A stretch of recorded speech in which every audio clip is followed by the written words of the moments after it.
This is the Sons of UCF podcast, your place for UCF sports talk year-round. Now, here is Adam and Mike. All right, like a time-honored tradition, the Sons of UCF has returned, Mike. We took a little bit of a week off last week, but episode 140 is coming at you right now. I'm Adam, and as always, I've got UCF Mike with me. Mike, greetings. Welcome to the 140th edition of the Sons of UCF. How are you? Good, man. Good to be here, ready to go. This is a big episode. Just when you think the off-season is boring, something like conference expansion is coming around the corner again, gets everybody all excited. Let's get into it, man. We will do that. We will get into a bunch of headlines, as Mike referenced. We have Cow of the Week. We have a Big Three. We are just a couple of weeks away, Mike. Actually, probably 1 week away from the start of fall camp. So we will we'll talk about the three storylines that we are most interested in the Big Three. And our guest this evening is one of the UCF legends, Mark Giacone.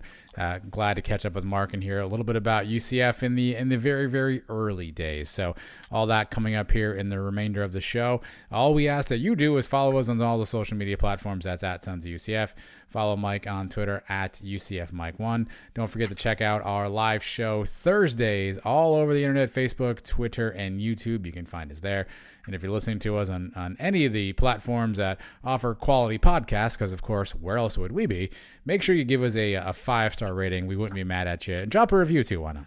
And you can do all that. And for that, Mike and I will entertain you with endless UCF talk, which, Mike, these days seems to center around conference realignment. So if you have been in a coma and or you don't have social media for some reason, here's a quick update. So Oklahoma and Texas have now officially informed the Big 12 that they are no longer interested in being in the Big 12 past 2025.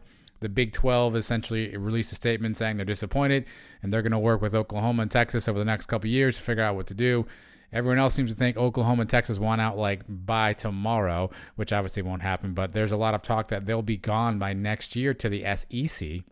Meaning there's a big gaping hole potentially and a lot of dominoes to fall, Mike, and UCF's name, as always, is front and center. So there's a lot to unpack here. Let's start with this here first. What do you make of the fact that UCF is being thrown about as one of the schools that potentially could be a filler or a sort of a gem, if you will, and a potential conference realignment? Well, the same things we've been saying about ourselves for the last few years. Going back to 2016 when we got teased with this, where we thought we were the top candidate and the Big 12 were to expand, we should have been one of those schools that went over there. The size of our school, the growing population every year, the success that we've had now with every sport across the board. We're winning conference championships in every sport. Everything being in the middle of the state of Florida, which is the most fertile recruiting grounds in football and basically every sport. So there is no reason not to add UCF if you're one of these conferences. Now the question is becoming which conference gets to have UCF. Well, that is the question, Mike. So obviously, here's what we know. We know the Big 12 is now going to be searching around with what to do. So the 8 remaining members are kind of having conversations. You're hearing a lot of stuff out of those schools about trying to add in schools. So do they try to add in some schools, a UCF, a Memphis, a Houston, a Cincinnati? Is there a way that they try to combine themselves with the Pac-12 and see if there's a way that they can form a super conference? Some people are even saying maybe that the AAC and Mike Oresco should make a power play and try to acquire some of the better known Big 12 schools and add them to a new sort of revamped AAC. Then there's the Big 10, which is floating out there. There's the ACC, Mike. There's a lot of different options available. Do you have, if you had your druthers, and I don't know what that means, by the way, but if you had those things, where would you want to see UCF and sort of has the dominoes fall in this configuration?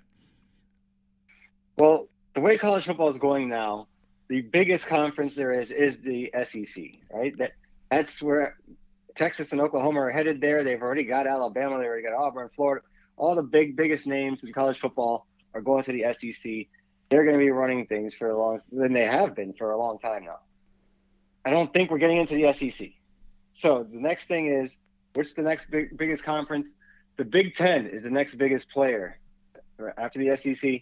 and then you'd have to go down to the ACC, the Pac-12, and the Big 12. So Big Ten is the next choice. If you made me pick one, I'd love to be in a conference with those guys: Michigan, Ohio State, Penn State, Michigan State, schools like that. I have a lot of tradition, a lot of power involved with those schools. And you got to think that the Big Ten is going to be making a move somewhere. They're not just going to sit back and watch the SEC grow by adding Texas and Oklahoma and them not do anything. So what they do next is going to be interesting. Are they going to go after some of these Pac-12 schools and maybe get a USC to come on over, or UCLA, schools like that? That's going to be interesting. And dominoes are just going to start falling all over the place. The Big 12, those teams that are left over, as everybody's calling them now, the leftover 8, which I think is hilarious. Those guys, they're each going to try to get out of that conference, and they're each trying to find a spot. Some of them, like Kansas, want to move into the Big Ten. Some of them, like maybe Oklahoma State, trying to get into the Pac. But it's not very stable right now, which is kind of where they put themselves in when they didn't expand in 2016. They have a choice. They can stay together and add themselves, which is probably what they're going to end up having to do. If they don't have any takers in these other conferences, that's what they're going to have to do. They're still an autonomous conference, so they have some power there. I think that most likely is what's going to happen is the leftover 8 stay together, and they try to take teams from the American, which we would be right in line for one of those spots. Yeah, what's interesting about that philosophy is that a lot of the TV contracts, which let's not fool ourselves, Mike. A lot of this realignment talk, a lot of these things have a ton to do with TV and a ton to do with money. Currently, I think they're getting $40 million on their contract, and really what their goal is they're trying to keep as much money as possible. But there's projections saying that a new Big 12 contract without a Texas and Oklahoma would net about $20 million, I think, a year for school. Now, listen, when you're UCF and you're getting 7 from the American, that's a nice little hefty haul. But the remaining schools in the little 8 now, I guess as we're calling them, they need to find that revenue makeup. So do they try to go big and do they try to do a splash situation and go to the Pac-12, maybe recruit some of those schools and form a bit of their own super conference? And so I think there's a lot of tough decisions to be made. And that's why this new concept that's floating out there that says, UCF already has an interesting deal with ESPN. They're already kind of locked in from the AAC perspective. A Mike Oresco and the rest of the American Conference leaders, do they try to then poach from the Big 12? And then also maybe bring on a Boise and a BYU, a San Diego State, and almost go to a pod system, right, where there's kind of 4 pods across the country, and you figure out scheduling from that standpoint. Mike, is that at all, in your opinion, a good idea to think about staying in the American and trying to recruit teams and figure out how to get the playoff thing working after that? The only way that's going to happen is if the 8 teams remaining from the Pac-12, from the Big 12. Say 5 of them find another spot somewhere, and then there's 3 left over, and basically that conference has to dissolve. Then, yes, you can take 3 of those schools and then add Boise to it and maybe a BYU or a San Diego State and get up to 16. But as long as those 8 stay together, I don't think it's possible. Those schools are not going to leave the Big 12 to come to the American. 1, they take the money hit. 2, they lose the autonomous status. 3, they're not going to get the money from Texas and Oklahoma. Once those schools leave, they each have to pay the Big 12, I believe, like $67 million each. Yeah. So those schools would be missing out on that money. There'd be no reason for them to go into the American from the Big 12 unless, like I said, there's only 2 or 3 of them standing after the other ones have left. So more likely, the Big 12 is going to take from the American teams like UCF, Cincinnati, maybe a Houston, maybe a Memphis, and filling back up to 12 teams. Yeah, I mean, that seems like whenever you hear the names that are bandied about, UCF, Cincinnati are usually the top 2 that people are talking about. You got to wonder, Mike, you mentioned the Big Ten and the ACC. You got to wonder what their goal is here. Do you stand pat? Do you try to think about, expanding? And if that's the case, would you prefer an ACC? I mean, think about, you mentioned the Big Ten. Obviously, there's revenue there. There's a lot of big, powerful teams. I think a lot of conferences, we assume, would want to add in the Florida market and the Orlando/Tampa TV area and recruiting and all that good stuff, right? So you as a UCF fan, take off your business hat for a second. As a fan, would you rather see UCF in an ACC type of a conference where you have local rivals like Miami or Florida State, Or would you rather the quote-unquote prestige of a Big Ten? You got to promise me that teams like Clemson and Florida State are not leaving anytime soon. Sure. Because if that's the case, then ACC is a very nice landing spot for us too. It's not as much money. It's not as much prestige as the Big Ten.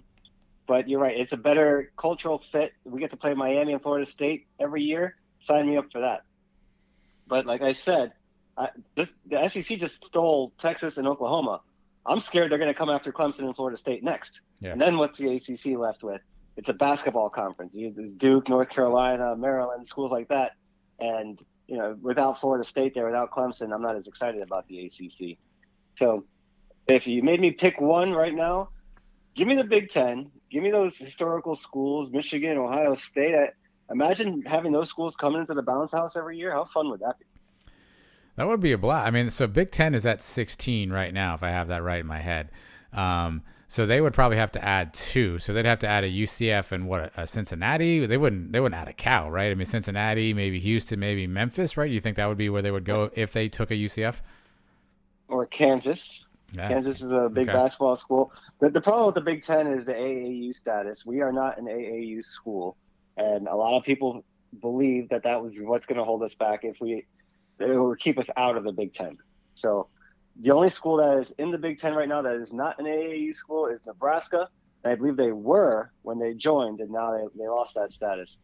So it's not likely, but everybody's getting their hopes up. I'm getting excited about it. Either way, I think worst case scenario is the Big 12 completely dissolves. Those 8 teams find other homes, and the American maybe plucks 1 or 2, whatever's left over, and then adds a Boise State, gets up to 14 teams, whatever it is.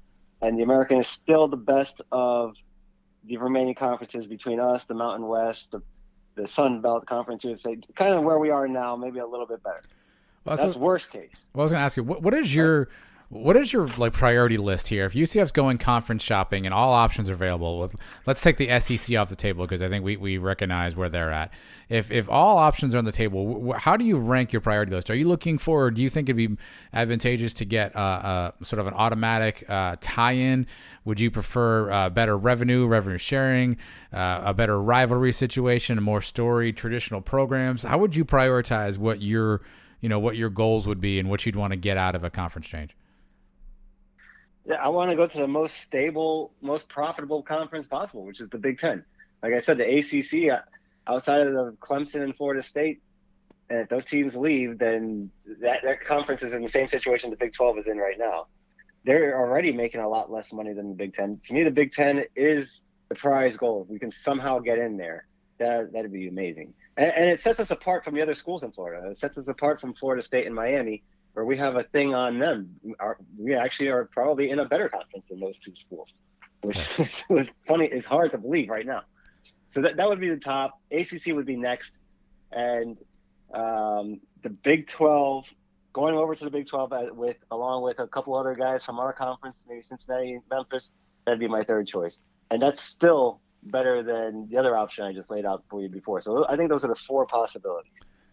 So how should UCF fans feel about this versus 2016? So for those who don't recall, the Big 12 at that point put on basically a PowerPoint presentation festival where a bunch of schools came in and pitched why they should be included. UCF allegedly did really well, was one of the favorites, but ultimately the Big 12 decided not to expand, and UCF's been where they are. How should we think about this in that context? Do you think we're in a better position than we were in 2016? Do you think we have a more imminent chance of moving, or do you think it's a situation where we all need to kind of relax and not get our hopes up too much? No, it's definitely a better position, and things are actually happening. The Big 12 has no choice now. Back then, they were just exploring things. They were kind of maybe negotiating with TV partners, trying to get a better deal from themselves, and it was a possibility. Now, the big move has already happened. Texas and Oklahoma are gone. They have to react. They have to do something to stay alive. So for sure, something's going to happen. This is not the last move in this shakeup. Other things are going to go down. What goes down next? Nobody knows. Yeah. But for sure, things are happening. And UCF is in a way better spot today than we were in 2016. Remember, 2016, we're coming off a winless season in 2015. Right. We had yet to win the national championship. The undefeated season hadn't happened yet. The 2018 follow-up season hadn't happened yet. We are in such way better position today than we were 5 years ago. I think the timing will be interesting too, because it sounds like if you read the Big 12 statement today, it sounds like they are potentially signaling to Oklahoma and Texas that they are not just going to let them out without some form of a penalty. So we'll see what that ends up being. I think the timing is going to be kind of interesting on this too. But I mean, you're already getting you're getting the flight trackers out, Mike. You're getting the pictures of Terry Mohajir in a restaurant with strangers. And so UCF and we were back in full on conference expansion mode. And that's the reality, Mike, is there are so many dominoes to fall, so many things we probably don't even know yet. Think about this. The reporting on the Oklahoma-Texas thing has it that they reached out to the SEC over a year ago and began some back channel conversations. So this thing sat quiet for an entire year before it really kind of broke nationally. And so I got to imagine there's other conversations. The Mountain West came out today and said that they are actively trying to get involved in anything. There's rumors that Oresco is working the phones and working the Zoom calls. There's so many moving parts here. My suspicion is we're going to be in like 3 different conferences before we're actually in one conference. And I think it's going to be a hell of a ride across the board. Yeah, so we saw what happened during the AD search and the head coaching search. How many different ADs did we think we already had before we landed on Mohajir? How many other coaches were we already about to hire before we got to Malzahn? So this is maybe the same thing with the conferences. We may hear the Big Ten today. We may hear the ACC tomorrow. We may hear the Big 12 the next day. Who the heck knows? Anything is possible, but that's what makes this so much fun. And the best part is, I think no matter what happens, we're going to find ourselves in a better spot than the Cows. The Cows are going to get left behind in this situation unless they somehow tag onto our coattails and move along with us, which is not being talked about that much. I mean, once one of these conferences add us, what do they really need the Cows for? I mean, they're not bringing much to the table themselves.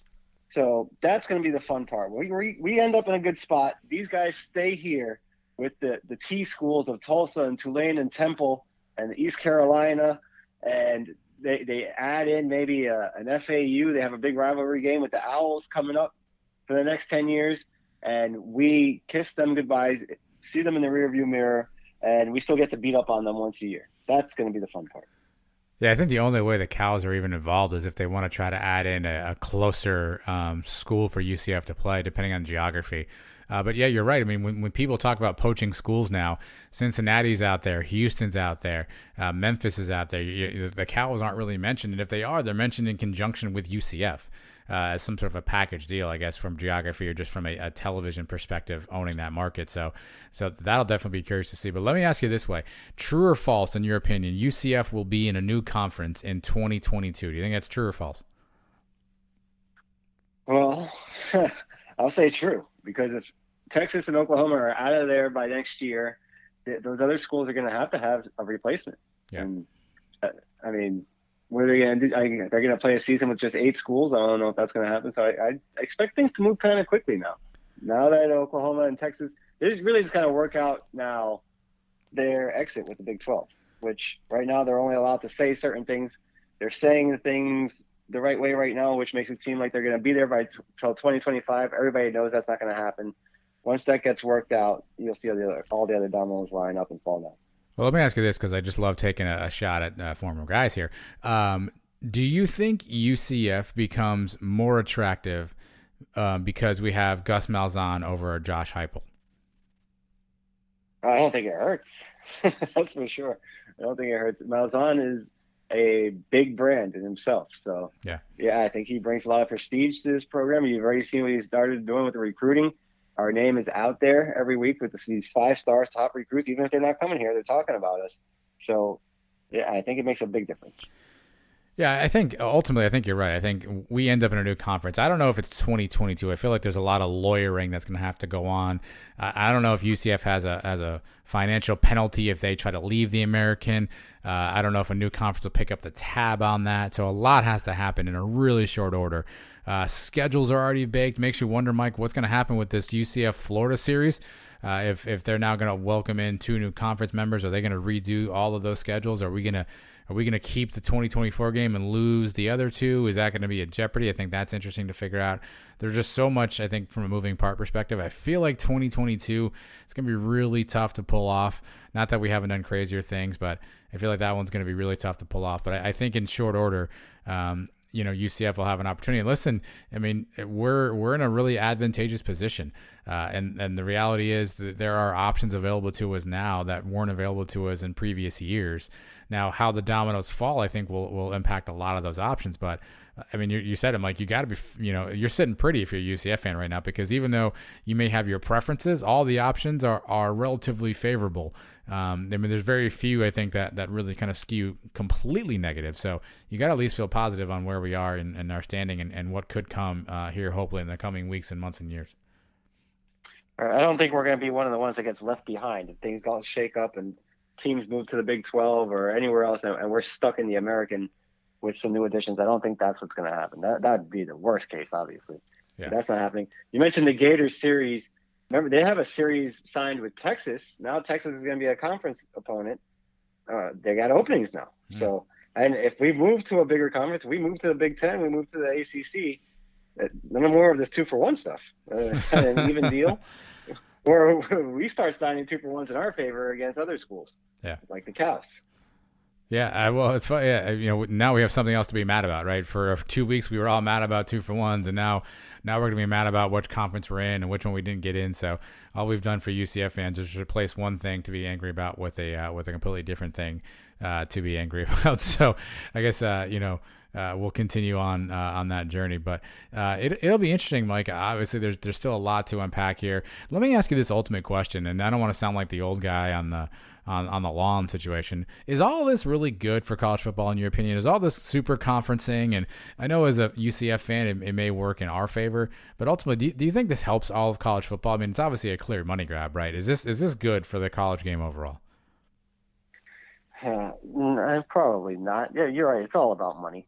It's exactly that's what it's always about. Yep. These conferences trying to make as much money as they can for themselves.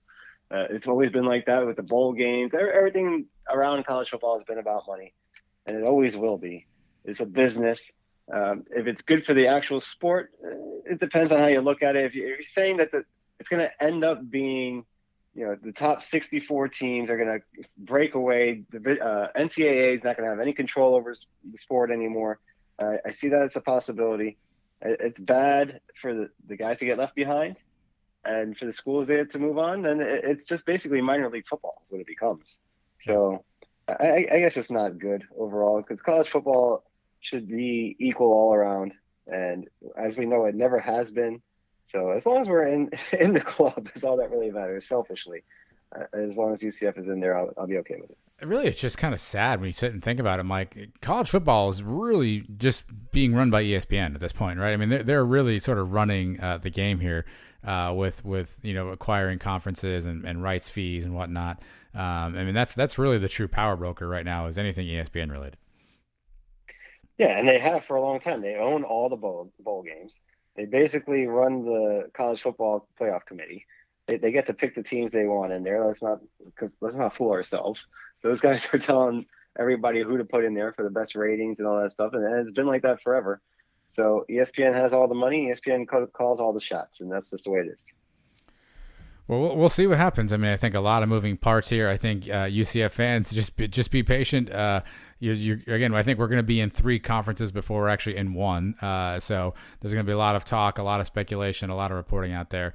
We will do our best to stay on top of it. But again, I guess the net of it is, worst case scenario, we have to bring some teams to the AAC that maybe we're not super excited about. Best scenario, again, we're in a bigger conference. All in all, it is definitely good to be UCF night, Mike. And one other item that broke today on Monday, and this is courtesy of our good friend UCF Probs, who broke this on Twitter, that UCF is close to, if not has already agreed to, a sponsor for the stadium. So names not announced. I don't want to give away too much of what Brandon does in the dungeon, but there's a couple of hints in the dungeon about who it could be. So we don't yet formally know who the sponsor is, Mike, but it sounds like it's an existing sponsor, maybe that UCF's done business with in the past, and we have a naming rights deal, Mike. So is this a big deal? Are you pumped up about the new, whatever you want to call it, stadium? Yeah, certainly. Until we get into one of these big conferences and we're making $40 million a year, we need deals like this. This is going to be a big time deal for us. I believe Spectrum was paying like $1 million a year to have their name on the stadium. And now we got somebody else. We don't know the particulars of the deal yet, but at least we got something. It's one of the things Mohajer had to do when he came in. He said he was going to sell everything down to the lockers. The big ticket was the stadium, and now it looks like he's done that. So definitely a big deal. And I told you on the live show a couple weeks ago, as long as it's not Gatorland Stadium or Seminole Casino Stadium, something like that, then I'll be fine with it. What's interesting is I think if you go back and listen to the interview you did with Terry Mohajer at the Charge On Tour in Fort Lauderdale, he laid out a bunch of things, you asked a bunch of questions. I will give Terry Mohajer a ton of credit. I know there's been some fans who are on the fence about him. He obviously wasn't our first pick from an AD perspective, but everything he told you in that interview that he was focused on, that he was working on, Mike, and now I don't think he knew conference expansion at that point was coming to pass, but everything that he talked about, if you want to call that a list of the things he was working on, I mean, check, and check. I mean, he's scheduled. He's obviously working on this conference alignment stuff. NIL was something he talked about back then. You got to give the guy credit. He's come in and he's done stuff. And he had an agenda. He had a list of priorities, and he's crossing these things off one at a time. He's a busy man. He's having lunch one day with somebody, and apparently flying across the country, who knows where, to cut other deals. He may have cloned himself. There's debates of whether it's possible for him to be at multiple places at the same time. And I don't know how he's doing it, but he's doing a great job. And as long as he's doing what's best for UCF, that's all we can ask. And obviously having a stadium sponsor never hurts, right? Obviously, signage is great, advertising is great, the revenue will come in from that is great. There's other buildings that Timo mentioned that he wants to try to get sponsored as well. But having sort of your flagship building, not that the Bounce House wasn't a good name, right? But having your flagship building kind of sponsorless for a while definitely feels good to kind of get that crossed off. And so we'll see what that revenue looks like. Hopefully it's a good, long, fruitful partnership and something that benefits everybody. And next year we can talk about going to blank stadium as opposed to the Bounce House. Although Bounce House was a cool little filler nickname, I guess. Yeah, I enjoyed the Bounce House, but we made $0 off it. So. $0, Mike.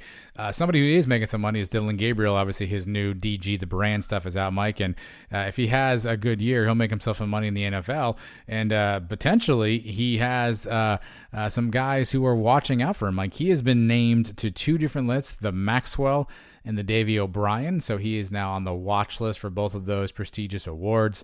And then Jalen Robinson was added to the Bolitnikoff watch list as well, Mike. So your favorite time of year, the watch lists are out.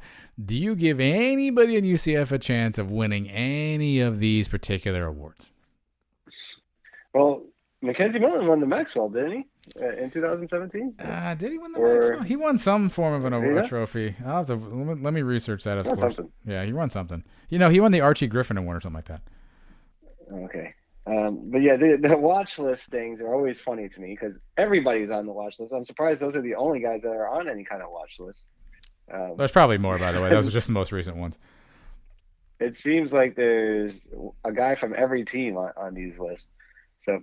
But good for them, and these guys are primed for big seasons, man. This is it for Dillon Gabriel. Let's go. Year 3, we've seen him put up the numbers. Now let's see him take us all the way. Mackenzie won the Touchdown Club of Columbus Archie Griffin Award, a National Most Valuable Player honor. So I don't know if they do a watch list in that situation, but that was Mackenzie's award too. But good to see Dillon obviously mentioned. I think he's hopefully lauded or continues to be lauded as one of the top quarterbacks. Obviously UCF's name being what it is, and having Malzahn in there doesn't hurt, Mike. But I found it interesting. You hadn't heard the conversation Trace and I had with Phil Steele, which is available now wherever you get our podcast. It's under the Partly Sunny umbrella. Phil Steele was on, like 20-so minutes of UCF and American Conference talk. And I asked him about Dillon Gabriel and why Phil Steele, did not have Dillon as the first-team quarterback in the American Conference. And Phil basically said, hey, they're neck and neck, him and Desmond Ridder, but until Dillon beats Desmond Ridder, he won't be the top quarterback. He needs to beat Desmond Ridder, and at that point, point he will be the top quarterback in the American Conference. What did you think of that analysis that Dillon can't be the top quarterback because he hasn't beaten Desmond Ridder? It's two different things. Who's the better player, and who wins the games, right? You could be the better player and not win. And I think Dillon Gabriel is a better quarterback. He puts up better stats than Desmond Ridder. But Ridder has won both times he played him. And it's not to say Ridder lit us up or anything in those games. In the 2019 game, it was basically just Gabriel making the freshman mistakes and throwing an interception for a touchdown and not really getting the offense going, more than Ridder just dominating us. And then this past season, Ridder played okay. He had a decent game against us. He killed us with the tight ends over the middle. And Gabriel had a decent game too. Gabriel was going up against a much tougher defense in Cincinnati. And our defense by that time in the season had already been riddled by guys getting kicked off the team. And we were missing half our starters. So they're two different things. But he does make a point. Gabriel has to win that game. Right? If you want to be considered the best in the conference, you got to go out and you got to win the conference. You got to win those tough games on the road. Well, what's funny is if you heard the rest of his answer, he essentially just said, hey, Dillon's going to put up stats. We know that. That's what his offense does. It's almost like to some people, and again, Phil Steele I consider, while he's definitely a knowledgeable college football fan, not somebody who follows UCF probably day in and day out. But basically what you heard him say is like we discount the stats because we know he's going to put up those stats because he's in UCF's offense.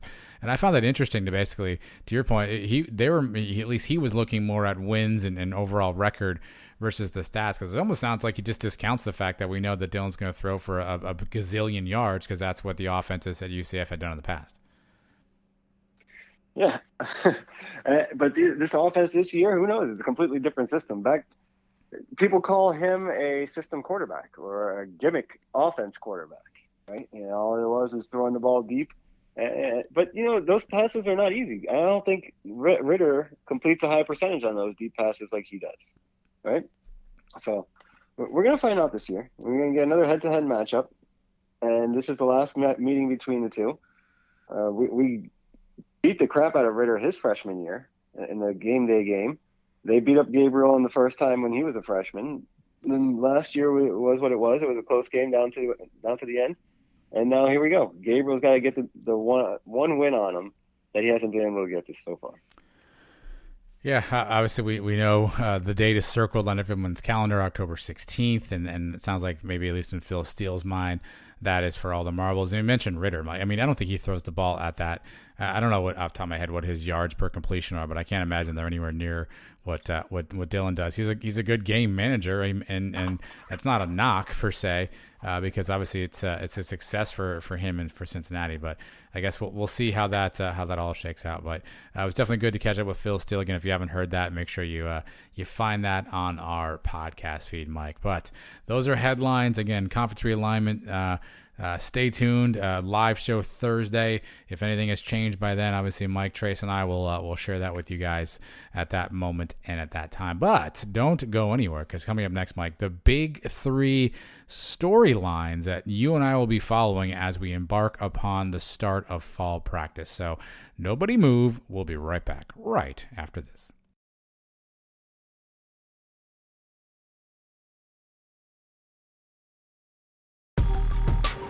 This is UCF head football coach Gus Malzahn, and you're listening to the Future of UCF podcasting with Adam and Mike on the Sons of UCF. Boom. All righty, Mike. So as you and I record this on Monday evening, I believe we're about a week away from UCF I keep saying spring practice, damn it. UCF fall practice starting, and obviously that embarks the beginning of the season. And so what do we got here? Tuesday, August 3rd is the kickoff of UCF Media Day, then virtual Media Day, and then on the 4th, I believe, is the first practice that you will see. So we are right around the corner. But let's talk a little bit about it. We'll have all the preview stuff, by the way. We'll keep the month of August in our traditional fashion on some preview, Mike. But we are coming in on the start of training camp, obviously, which brings a lot of new things. And so we thought for the big three this week, the big three storylines, or the big three things that you and I will each be keeping a close eye on as we kick off practice and as we head into the new season. So that's the journey tonight, a pretty simple one. Your big three storylines, things that you were paying attention to the most. And because you typically have always won the votes on these things, I'll let you kick us off with your first one. All right, the number one storyline coming into this season, the Gus Bus, baby. We got a new face of the program, Gus Malzahn, transitioning now. I don't want to say O'Leary started it, but O'Leary took us at the beginning of this century and stabilized the program, right? He brought in, we got the new stadium under him. We got our first big-time game in the BCS game, the Fiesta Bowl against Baylor. We got that win. And UCF established itself as a solid program. Then you get Frost coming in with the fresh branding and the new uniforms and taking this team, the UCF Fast and UCF Fierce, and making us more of a, the young people got into the UCF. And Heupel kind of continued that for a couple of years. Now Gus is going to be the guy that puts us in the playoff every year, the guy that turns us into a big-time national brand. I'm looking forward to seeing his style of play. And it's still going to be an exciting offense, but it's going to be different. It's not going to be just throwing the ball every 2 seconds like Heupel was doing. I want to see what he's going to do on fourth. He's going to be going for it on fourth down. He's going to be aggressive. He's going to be going for 2-point conversions. Remember, Frost came in. He was going for 2 after every touchdown to start the game. What's Gus's style going to be like? What's he going to be like in the press conferences after the game? We had the Heupel translator last year. Gus seems to have more of a personality, more experience in those situations. We've already heard the same things out of him now. We've heard the same interview, 20 different times now out of him. I told my wife, if someone ever got that job and stayed there, Mike, that'd be a good one. That's right. And then, when Mahadri got the job. As soon as Terry got the job, I told my wife we're going to Orlando. Yep. He called me 5 minutes later. I said, we're going. And I want to win a national championship. We've heard all the same lines now already, right? But now that we're getting into the season, we're going to get some new things. When is the honeymoon over with Gus? Is it after the first loss? It's going to be a very interesting stuff with the press conferences. We're going to get – we used to have Heupel-isms, and we're going to have Malzahn-isms. I don't know. Are we going to have a more disciplined team under Gus Malzahn? Remember how big of a problem penalties were last year? And then, of course, you get the really interesting things. What's he wearing on the sidelines? Is he wearing the tank top like I told him? Things like that. So we have a new face of this program, Gus Malzahn. I think that's the number one storyline heading into the season. That's a really good big picture storyline. I went a little more granular on mine, but you're absolutely right. I think obviously we're now charting a new course in a new direction. And to your point, you've seen the program take on the DNA of the coach. And so, what will Gus's DNA be, right? And obviously he's got some, he keeps saying he's got a chip on his shoulder and wants to prove some things. So that's a really good call to figure out what Gus's style looks like. So that's a good storyline. I went a little more granular on mine, and we've talked about this before, Mike. But probably the number one storyline I think, as I think about a more tactical approach, is what are we gonna do on special teams? Where are we at with special teams, and where can we make any impact, and what will we do differently? So let's start off, obviously, with the obvious. The kicking game last year was great.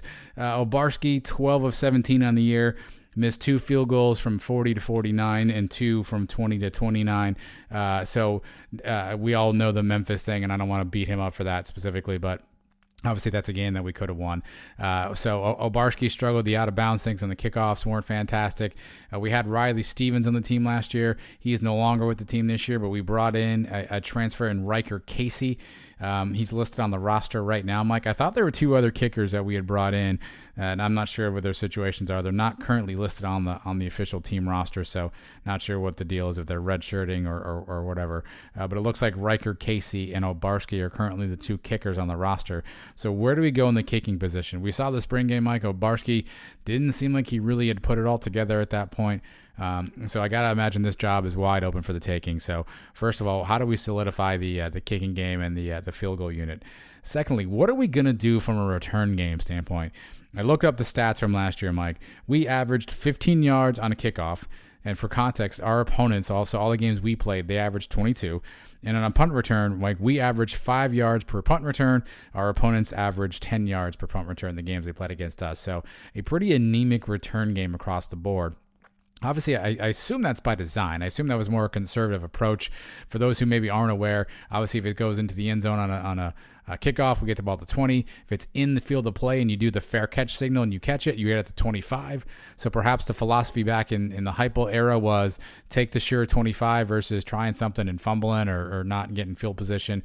Obviously, punt returns, a lot of fair catches. Again, same thing where we're just trying to not have a turnover and make sure we secure the football. To be fair, we had the fumble Johnny Richardson had against Tulsa, which some people would say was a turnaround in that moment. So is there going to be a return game next year? Heupel always talked about all three phases.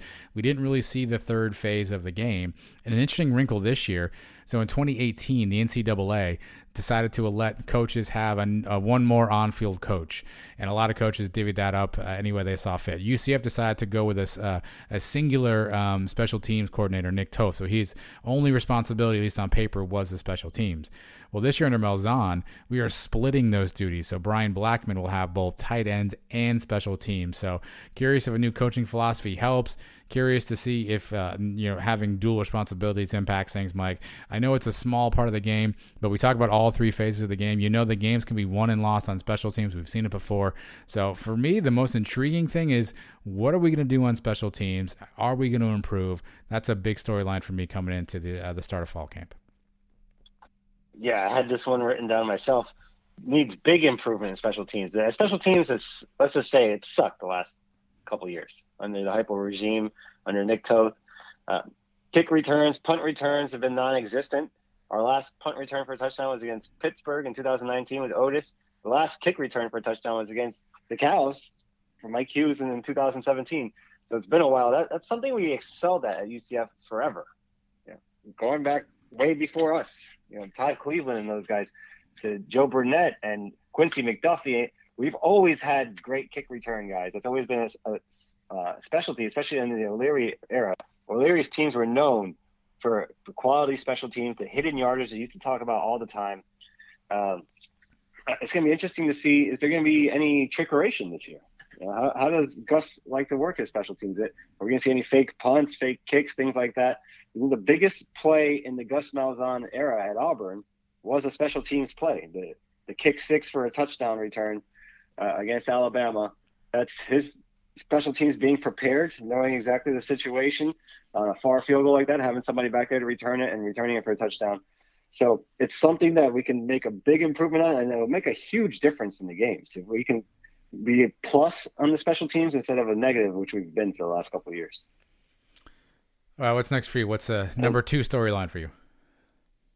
And don't forget, how many kicks does Obarski get to kick out of bounds before he's no longer kicking? That's going to be another thing to keep an eye on. Or if he's even kicking off at all. There you go. Casey now. All right, the next thing I've got here is we've kind of touched on it a little. And it's, can Dylan Gabriel win the big one? And I think it's a big question. He's 0-2 against Cincinnati. He's 0-1 against Memphis, although he put up 650 yards of offense in that game, set us up for the winning field goal we missed. But we lost. He's 0-2 against Tulsa, 1-1 in bowl games. He's 2-0 against the Cows. You got to give him that. But he has put up big numbers against the crappy schools, the East Carolinas, the Temples, the FAMU, FAU. He dominates those teams, but he's got to now do it in prime time against the big-time teams, against Cincinnati. He needs to do it on the road. He needs to go into Louisville and win a big game. He needs to go into Cincinnati and win a big game. He needs to go late in the year against SMU and win that one. This school now is, we win championships. That's what we pride ourselves on. We've now gone 2 years in a row without winning the conference. If we don't win one this year, that is our longest drought, going back to the first time we won one, 2007. So there have been a lot of championship quarterbacks here. Israel won one. Godfrey won one. Bortles won one. Holman won one. KZ won one. Mack won one. No one's ever won two. So he's got to get on this list now himself And if he has a big year, he wins these big games, he can be a serious Heisman candidate. But it's still a question that needs to be answered. Can he win these big games? He hasn't done one yet. The biggest game he's won so far, I guess you got to say, is the Stanford game. That's early in the year. That's his second start of his career. Yeah. So since then, we've lost at Pittsburgh. We've lost games to Tulsa, which I don't know how the heck we lost, and we lost the ones to Cincinnati. So he's got to win one. And if he does that, and he is a Heisman contender, his merch sales are going to go to the moon. He can make a lot of money for himself. And if he loses to Cincinnati and Ritter, then the critics only get louder. The Phil Steeles of the world only continue to say that he's not as good as Ritter, things like that. So this is a big, big year for Dillon Gabriel. That's a really good one because, JP Gilbert, friend of the show, he tweeted recently that in thinking about who we might vote for Breakthrough Player of the Year, he tweeted that he may go after a certain quarterback, and it makes sense, right? Because certainly Dillon has a ton of talent. He's obviously had a ton of statistical success, but the big game, and we haven't exactly had the opportunity to see him. I don't want to say shine because he's played well. I mean, everyone makes some mistakes here and there.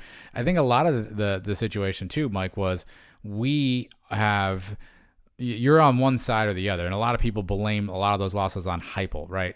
So Dillon, while he may have made some mistakes in some of those games, he seems to get a pass because Heupel was only letting him run, throw to two different routes at the same time, right?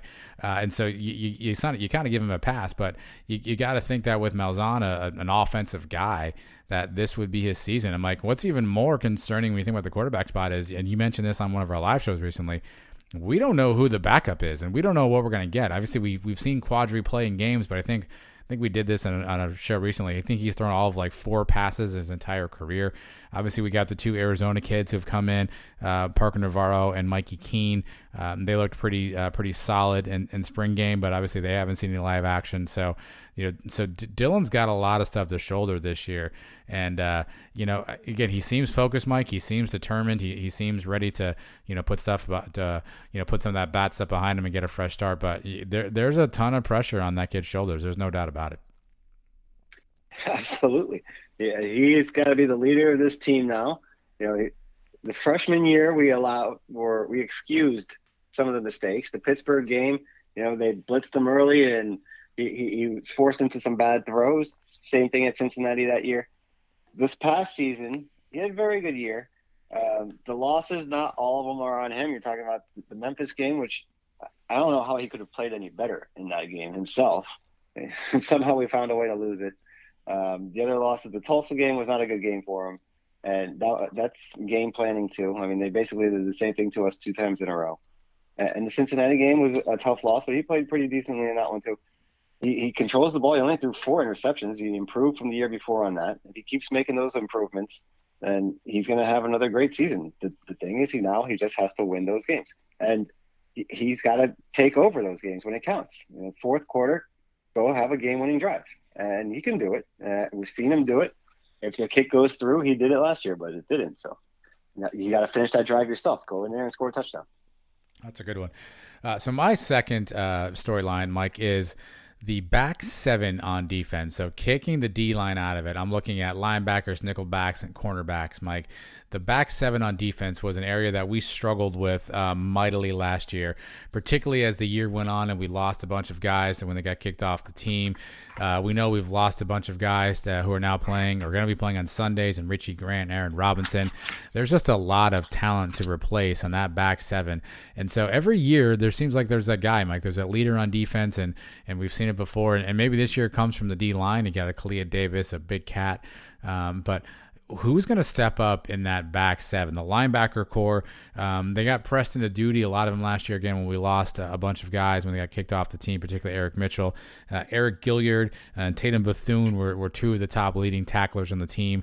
Obviously, they're both returning. I think Bethune played really well down the stretch, Mike. He was flying around the ball. Seemed like he had the it factor. Gilliard's a guy that I've been high on, and he's played well. I don't think he's just taken that next step, and I think maybe this is his year to kind of do that. Secondary-wise, I mean, who we lost, Richie Grant, Aaron Robinson, I just mentioned that. And so Tay Gowan, who did not play, obviously, last year, he's gone. But we've brought in a lot of interesting talent on the secondary. Right? We've got Devod Wilson. We brought in Jaden Francois, who we did not see. two young guys last year, Corey Thornton, Justin Hodges. Marco Domio is the Auburn transfer. He comes in. And don't forget Derek Gaines is a holdover. He actually had 46 tackles last year, played really, really well. Jermaine McMillan, another name to think about. Zamari Maxwell played a bunch. Devontae Brown played a bunch. So these are names you know, Mike, but which of these guys is going to step up and sort of take the baton and be the leader on that back half of the defense? Linebackers, again, you've got the Bryson Armstrong transfer. So he's a guy who's played a ton of football, coming in now for a senior season. Does he become that guy? You've got Kadeem Leonard, Mike. This guy's huge, 6'3", like 230, but he's a true freshman, so he's got some size on him. But I'm curious to see who the breakout star, who the breakout impact player will be from the back seven.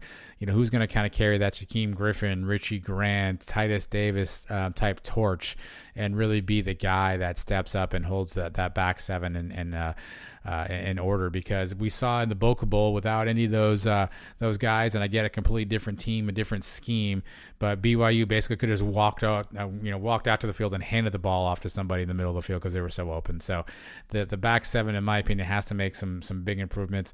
I'm looking to see who the leader will end up being in that group. So for me, give me the back seven on defense as another storyline to watch. Right. A totally revamped defense under T. Will now, new defensive coordinator. Yep. You got to look at the guys that have been here, the guys with the experience, the linebacker position. Eric Gilliard, Tannen Bethune, these guys need to step up into that leadership role. We've seen it happen before. We've seen guys like Nate Evans come in your senior year and take over and have a good season. That's what we need, because the secondary is still young. You got guys, Corey Thornton, Justin Hodges, Devontae Brown, they got their feet wet last year. They need to make a big improvement. Devon Wilson, who we saw towards the end of the season make some impacts, he's finally going to have a full season now under his belt. I think he could be a big part of the secondary. But it all starts up front. You mentioned the guys, Big Cat, Ricky Barber. We have the depth now up front. Kalia Davis is back this year. Tremont Morris-Brash and Seliskar. The improvements they're going to make, having the depth up front and being able to get pressure on the quarterback is going to make the back seven's job a lot easier. And it goes hand in hand. I think it starts with the linebackers with the experience, and then the young guys need to start growing up. They don't have time to be young anymore.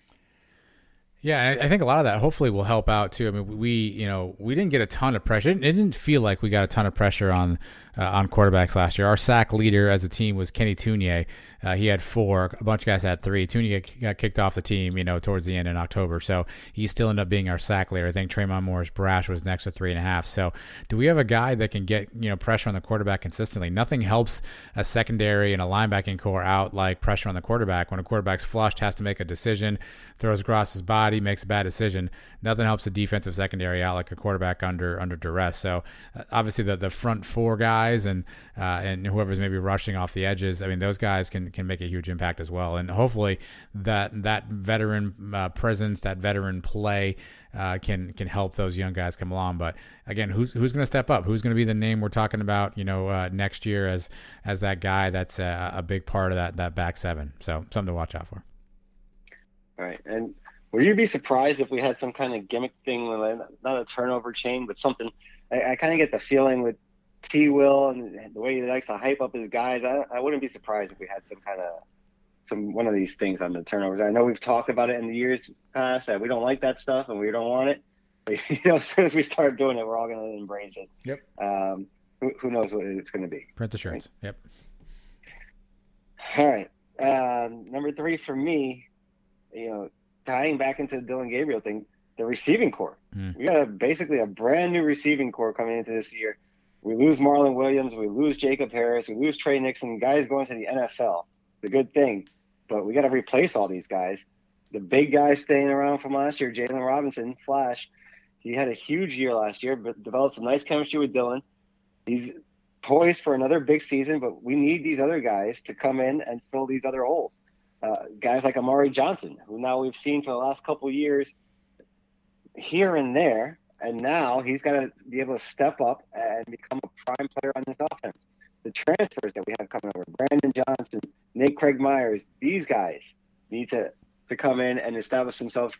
We need to have if I told you right now, who are our top 3 wide receivers on the depth chart? I mean, you say Jalen Robinson, and after that, I don't know who to tell you. It's number 2 and number 3, right?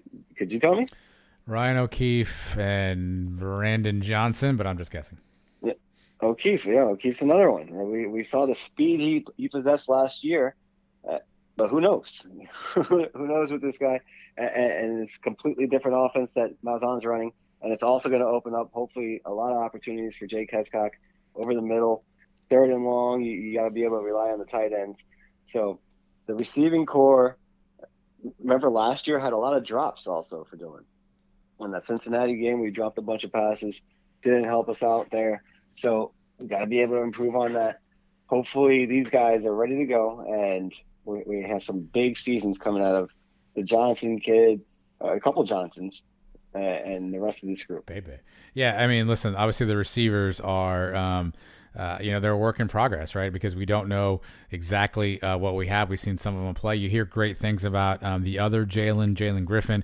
You hear great things about Caden Robinson, who came in as a JUCO guy. Obviously, we brought in Titus, a true freshman. Will he get some playing time? And so you've got Jordan Johnson, the kid from Notre Dame who transferred in.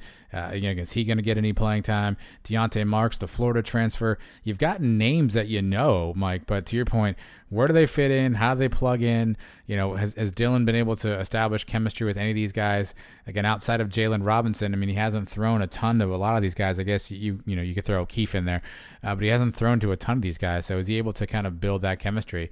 We talk about it all the time. We talked about it last year. We said, and we turned out Jacob Harris and Marlon Williams were those guys. But after we lost Gabe Davis the previous season, we said, who's the guy that Dylan's going to look to and throw the ball when he's under duress, when he needs to make a big play? I think that was Marlon more than anybody, probably, right? Just kind of that safety net, that safety valve kind of receiver. So who does he build that rapport with? Because the names, the talent. Jordan Johnson, it was a 5-star in some books, a 4-star in other books. So Titus was a 4-star receiver. So the names, the talent, but how does it all come together? All right, and this is a perfect NIL thing for us, the sons of UCF. We got a lot of sons on the wide receiver core. Amari John's son, Brandon John's son, Jalen Robbins' son. So maybe there's something there for us. Yeah, no, you're a marketing genius, Mike. I see what you did there. All right, so here's my third. I have two I was going to pick for the third one, but I'm going to go with a little bit of a less serious one on this one. My other choice was going to be the running back rotation because I'm really curious how Gus is going to integrate. He's obviously a coach who likes to run the football. So with Mark Anthony Richards, with Johnny Richardson, Bentavious Thompson, Isaiah Bowser, RJ Harvey. More sons. There you go. How are all these guys going to come together? So for me, curious to see how that plays out. But Mike, my third storyline for this upcoming camp and leading into the season is simply one word: fun. Are we going to have fun this year? Because it looked like last year there wasn't a whole lot of sense of fun. And I understand it was a COVID-impacted year. I understand a lot of things are different. But you think about some of those teams we saw in the 2017 team. I mean, they're dancing around the sidelines. The Snelson dance has always been famous. It seemed like there wasn't as much fun last year. The Boca Bowl, you and I were at it. It was dreadful. It seemed like nobody wanted to be there on UCF sideline at times, and maybe the score had a lot to do with that. But I want to see if UCF brings the fun back, brings some of the swagger back. You mentioned T. Will and some sort of a turnover chain situation. Again, I don't know if that's in the works, but I'd love to see that fun, that camaraderie come back. It seems like these guys all stuck together after Heupel left. Nobody transferred out, with the exception of a few guys who you've never heard of anyway, so don't worry about it. But it's for me, it was a tough year, and I get that, and I don't know if I saw the guys having as much fun last year. I don't know if that was a Heupel thing. I don't know if they were just kind of over some of the stuff that was going on. Obviously, we saw a lot of guys, get kicked off the team, and there was a lot of infighting stuff. We saw what happened with Quadri and Obarski. Just did not seem like last year was a cohesive, fun year. And so, really, I want to see are we having fun, and not this manufactured. We're going to play dodgeball after the game or after the practice fun, or not this. We're going to put a big tarp out in the field and let all the fat guys roll around and call it a slip and slide. Not that kind of fun, but actual fun that these guys want to be together and are having fun together, playing and winning and playing well. So my storyline, Mike, is fun. Are these guys going to have some fun this year? I think it's time we get back to the UCF fun mentality for our football team. And fun comes along with winning. You're winning games, you're having fun. Also, having the crowd back involved this year, I think is going to add a lot of excitement for these guys. You know how excited they are to be in the locker room before the game, just seeing that door bouncing back and forth, getting ready to come out to a sold-out crowd against Boise State that first game. These guys are excited for that. The energy in the games last year had to take a hit from not having the full crowds there last year, and then of course losing. And then the way we lost the games really hurt. And you mentioned the Obarski and Quadri Jones fight, and then the guys getting kicked off the team. So it was a bad season overall. But the fun will be back. If we come out there and we stomp on Boise State that opening game, there will be a lot of fun being had. Yeah, I think it's just you think about some of the best moments, and obviously I think that the team stuck together throughout the hard time. I think Malzahn said something very similar in this recent interview with Terry Mohadra, that these guys were here by themselves basically without a head coach for about a month, and nobody left, and they held each other accountable and yada yada. So hopefully that cohesion will hold true. So that is our big three storylines that we are most interested in following along with as we get closer to fall camp and into the season. So if you have a big three storyline situation, let us know what those look like. Find us on social media at Tons of UCF and let us know what you think. And tell us if you agree or disagree with Mike and I. Maybe we'll put a poll out this time finally and figure out what the best big three storylines are. But coming up next, Mike, Mark Giacone, a UCF legend, takes us through his UCF career. You don't want to miss this one. Stick around. Sons of UCF, we're going to be right back right after this.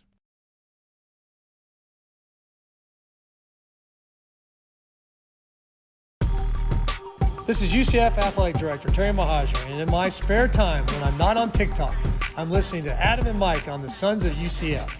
Go Knights and charge on. All right, folks, it's not every week that we literally get to talk to somebody who helped build the UCF football program. I know a lot of folks out there have found UCF later in their run, but you have to hit the way back button to recognize all of the guys who came before that, who helped set the foundation for UCF football. And tonight, Mike and I are really happy, really proud to have one of those such guys, Mark Giacone, running back 1987 to 1990, one of the guys who helped transition UCF from Division II to 1AA and helped to build the foundation that we know today. So first off, Mark, we appreciate you taking some time to chat with us. We're looking forward to hearing your UCF story. Oh, it's my pleasure. Thanks for having me. Well, let's start here. You're a guy from Jersey, and Yes. To frame this up for people, back in 1986, 1985, recruiting is not what it is today. So you weren't going on Twitter, you weren't posting huddle videos, and even back then, UCF was a pretty small school. So how does a kid from New Jersey end up coming to Orlando to play for the Knights? Well, it's a tragic but then a good story. I was recruited by 3 different schools. One was Holy Cross, one was Villanova in Delaware.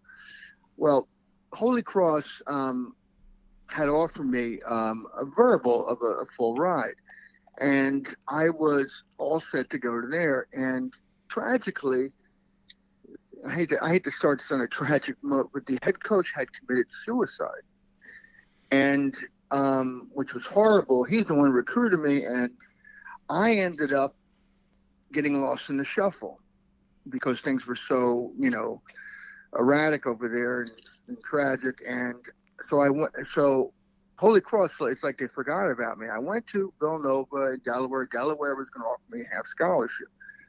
So in May, my brother, without me knowing, he was, I wanted him to send my tape out to whoever. He had played at Townsend State, and he had heard about one of his teammates had heard about UCF, and he sent my tape to UCF. So they call me in May, and they go, "Oh, we love your tape. We'd love you to come down." I said, "Oh, great," but he goes, "But we have no scholarships." I said, "Well, thank you very much for calling. But for me to come down to Florida, I'm going to need some type of scholarship."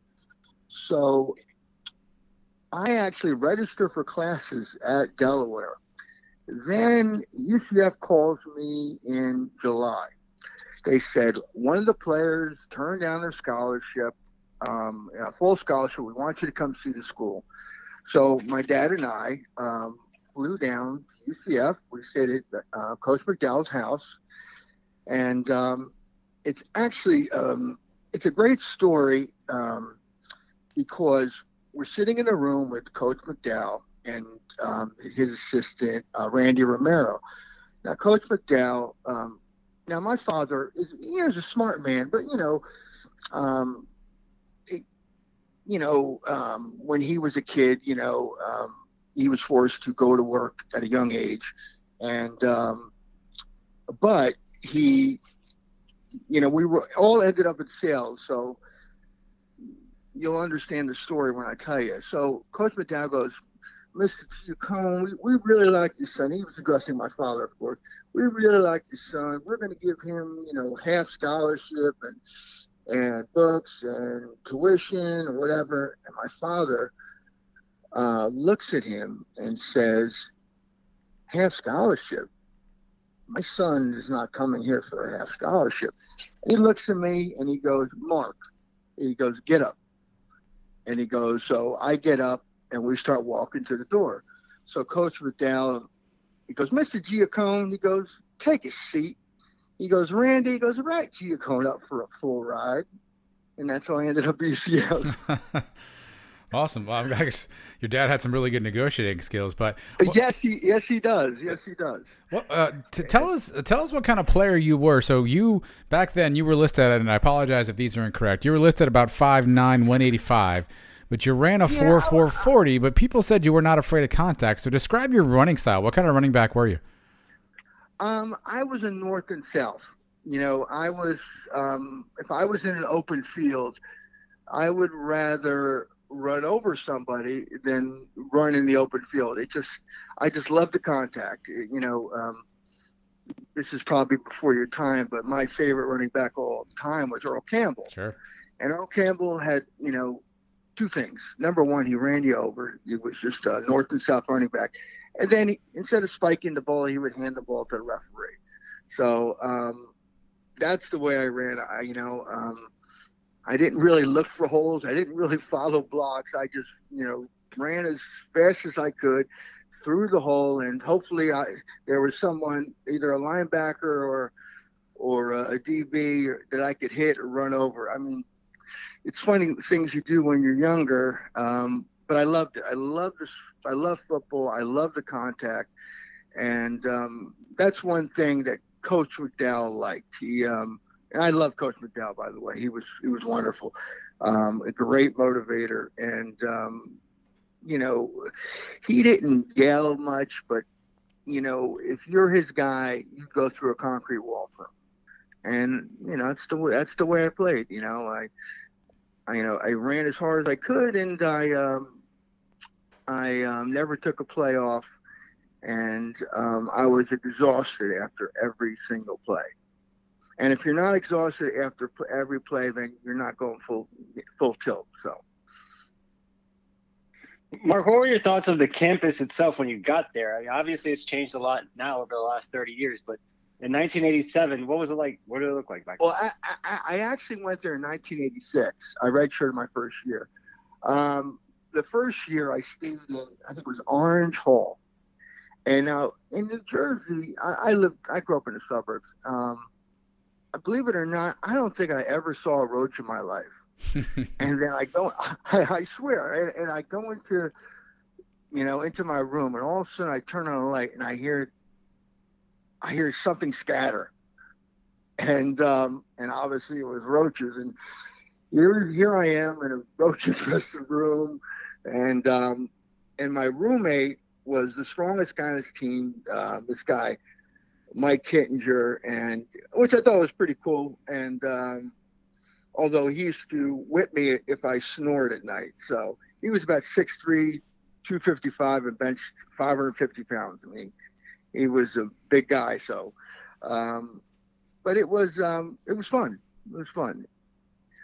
And I was only 17, so the first year they redshirted me, and I think at that time I was either second or probably the second fastest guy on the team. And but it was great. I mean, I'm going to let you ask more specific questions so I can answer. Yeah. I don't want to ramble on. So what were the facilities like? What was the practice field like? The locker rooms, the weight room? Well, what did you guys have to work?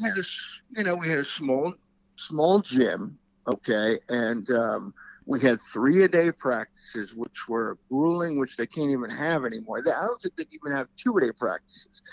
Now, when we were going through, I remember going through our first 3-a-days. Now, what we'd have to drink, we'd have this big garbage can with ice, and it had this old expired Gatorade. You can tell it was old because it was like white on the bottom. So we'd have to shake it up, and after a 3-day practice, it was the best thing you ever tasted. But that's what we dealt with. We had a little cafeteria. We had 3 meals a day. We'd get up at, I don't know, 6:30, 7, work out, and then we were on a practice field, come back, eat lunch, watch films, once again on the practice field, and then at night we were on the practice field. It was definitely something that builds a lot of character, but it bonds players because it's so hard. I mean, it was hard, and I must admit, I didn't love practice. Only part of practice I love is when we went live against the defense. That was fun. And okay, I'm sorry. Go ahead. No, go ahead. No. Facilities were. I mean, we dealt with. Grass was terrible. The conditions were less than tolerable. But, we all had a goal. My thing is, when I went there, I was a cocky little 17-year-old. And trust me, I wasn't a kid from Jersey who grew up in the streets. I grew up in a suburb, nice place. But, when I first went there was a depth chart. And I was first on the depth chart. And guess who was behind me? Elgin Davis and Aaron Sims. So they kind of baited me a little bit. But that's okay. The first year, I redshirted. And like I said, the facilities weren't great. But for us, it was, here we were kids and, some 17, some 18, and we were away from home. And to us, it was wonderful. We were away from our parents, and it was either succeed or go home, with your head in between your legs. And we were all fighting for a spot. And, when they talk about concussion protocol, we obviously didn't have a concussion protocol back then. We called it getting your bell rung. And if we got hit, what we used to do, I carried smelling salts in my socks. And if we did get our bell rung and we had a vomit, which happened several times, we used to get in the huddle and we would do what we had to do. Then we would move the huddle. So this way the coaches wouldn't see us do it. But people used to think that the coaches kept us in, but it wasn't the coaches, it was us. We stayed in for 2 reasons. Number one, we didn't want to let down the team. Number 2 is we didn't want to give the other guy behind us a chance. So anyway, I'll let you ask more specific questions so I could answer your question kind of. Yeah, definitely. Yeah, definitely. Let's talk about that 1987 season. So, again, you sit out 86, and 87 you get on the field. You played a bunch, right? You led the team in scoring, 510 rushing yards. And that season also marked another big milestone for UCF. It was our first trip, or at least a trip that we made to the Division II playoffs. And we actually win a game against Indiana, but lose to Troy in the semis. As kind of a young program back then, Mark, how big was it for you guys to make the playoffs in 1987 and to actually win a game? Oh, it was huge. It was huge. And, just my personal experience. The year prior, I worked out. I gained like 15 pounds, maybe 20 pounds. And when I got back, I was still fast, if not, top 3 in the team. they wanted to switch me to fullback. And I said, no. I said, I'm a running back and I will stay a running back. So the third, I think it was our second game of the season, one of the graduate assistant coach during the game throws me the ball and says, you're going to hold the ball. And, so I felt like he thought I was a ball boy. So I whipped the ball in his chest and I go, you hold the blankety blank ball. So that next game I got suspended. I wasn't able to travel. So the game after that game, the first string tailback got hurt, Robert Ector.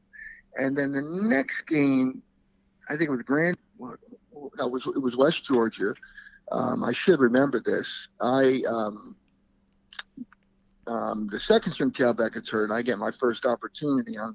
And I'll never forget Darren Slack saying to me, it was like a 43 ISO, and he says, Giacone, don't drop the ball. And my first run, I believe, was like 37 yards. In that first game I played in, I broke the school record. And when that season was just magical in every way, we went on a winning streak. We lost a heartbreaker to Florida A&M, but we still got into the playoffs.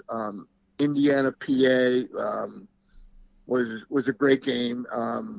It's actually, it's funny that in that game, I fumbled and I almost blew the game. And I always say that my savior was a DB, unbelievable DB. His name was Corus Irvin, who kind of saved my career because he had an interception and stopped the drive in the NPA. We won that game, and Troy State was a disaster. But it still was a magical season. But when you don't go all the way, you're always, I don't care how far you've come, you're still disappointed. But it was fun. It was, UCF had come from, I believe they were 5-6 the year before. And then we were, you would know, 10-3 or 10-4 or something like that. And so we had come a long way, and the expectations were high. So that's 87. Right. So in 88, you actually suffer an injury and you missed most of the year. What was it? Your knee? You hurt? Yes. Well, just to start out the year, we started out 5-0. Well, we were 4-0, and then West Georgia once again. During the latter part of the game, I had got hit in the knee, and believe it or not, I wanted to go back in, and we were about to kick a field goal to win the game, and I jumped up, and then I felt my knee snap. Yeah, I tore my ACL. And I'll tell you a funny story, and people nowadays may not understand how a coach motivates, but that's one thing Coach McDowell was very good at, motivating you. So the next year, in 88, when I came into camp, I still had an 1.5 inch difference between my left and my right. And, everybody thinks it's a 4-year scholarship. It's not. It's actually a 1-year scholarship, and every year you sign a new scholarship. And the scholarship athletes, and I believe there were like 30 or 40, maybe. And we used to wait in line to sign our scholarship. And we wait in line in Coach McDowell's office. So I go into his office, and he goes, what you doing here? I said, I'm here to sign my scholarship. He goes, what scholarship? I said, my football scholarship. He goes, well, let's see how you do in 3 days. Then we'll talk about your football scholarship. So every morning I woke up like 5 o'clock, took about 1,000 milligrams of aspirin. I had the best 3 days of my life. And I'm walking in the hallway, and never forget, Coach McDowell grabs me by the arm. And I said, oh, geez, what do I do now? He grabs me by the arm, pulls me in his office, goes in his desk, puts the scholarship in front of me and says, great job.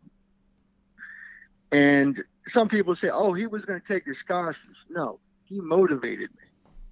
And I feel that nowadays coaches are afraid to do that because it'll get in the media. Oh, he's going to take a scholarship, but he was just an unbelievable motivator. I mean, that's just, one instance, but there were so many,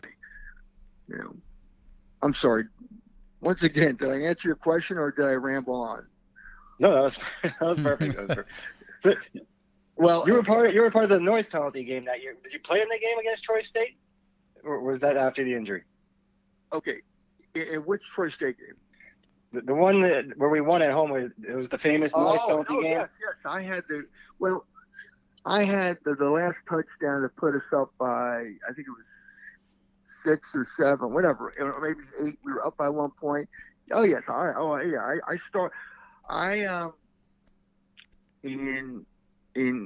was a starter in 1988 for those 5 games, and yes, so I was definitely in that game. We scored a touchdown, and it was we had the noise penalty.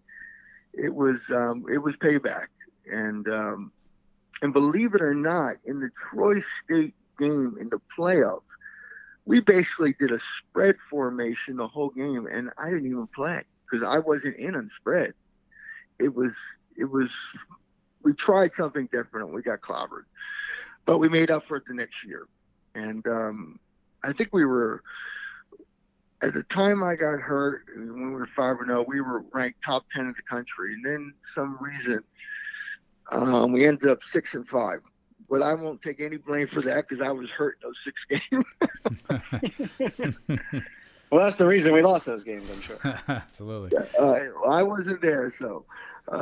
But we also had a lot of injuries. Actually, the game that I got injured, one of our top nose tackle, Mike Grissom, blew out his knee. We were both in the hospital together. And actually, the news came in and they interviewed us because we were, we were top players, I guess. Whatever.